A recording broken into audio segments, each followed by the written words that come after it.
મહત્વના સમાચાર સામે આવ્યા છે। બનાસકાંઠાથી ભાભરમાં ભર બપોરે જૈન સાધ્વીની છેડતીનો પ્રયાસ। બપોરે કામરથી બહાર નીકળેલ સાધ્વીની બે લોકોએ કરી છેડતીનો પ્રયાસ। સાધ્વીએ બૂમાબૂમ કરતા છેડતી કરનાર અજાણ્યા બે લોકો ભાગી છૂટ્યા।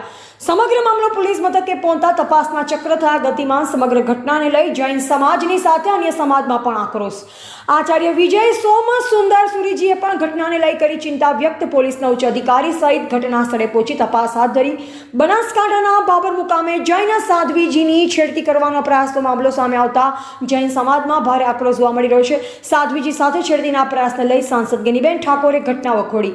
ગેનીબેન ઠાકોર દ્વારા આરોપીઓને તાત્કાલિક પકડવા કરાઈ માંગ। ધર્મ પણ સુરક્ષિત નથી, હું જૈન સમાજ સાથે છું, આરોપીઓ તાત્કાલિક પકડવા માંગ। જૈન સમાજની છેડતીના પ્રયાસના મામલે આરોપીઓ સામે કડક કાર્યવાહી કરવા ઉગ્ર ઉઠી માંગ।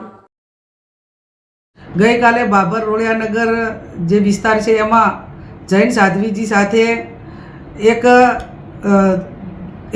એ પ્રકારનું જ કહેવાય કે છેડતીનો જે પ્રયાસ અસામાજિક તત્વો મારફત જે ઘટના બની એ દુઃખદ ઘટના છે।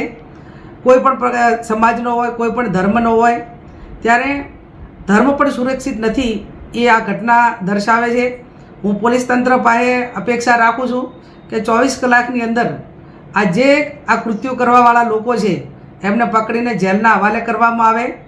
અગાઉ જૈન સાધુઓ ઉપર હુમલાની પણ ઘટનાઓ બનેલી છે અને જ્યારે ગુજરાતની અંદર આવું થતું હોય ત્યારે બેન બેટી સલામત તો નથી, પણ હવે ધર્મ પણ સલામત નથી।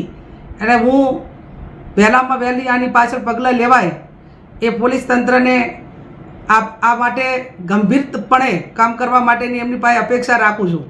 અને 24 કલાકની અંદર આ ગુનેગારોને પકડવામાં નહીં આવે તો એક મહિલા તરીકે જે સંવેદના હોય એ સંવેદના સાથે જે જૈન સમાજના જે આગેવાનો હોય કે અન્ય હોય એમની સાથે ચર્ચા કરીને પોલીસ સ્ટેશનમાં બેસવું પડે તો બેસીને પણ આ ગુનેગારને પકડાવવા માટે અમારે જે મદદ કરવાની થતી હોય અમે જૈન સમાજની સાથે છીએ, સાધ્વીજીની સાથે છીએ।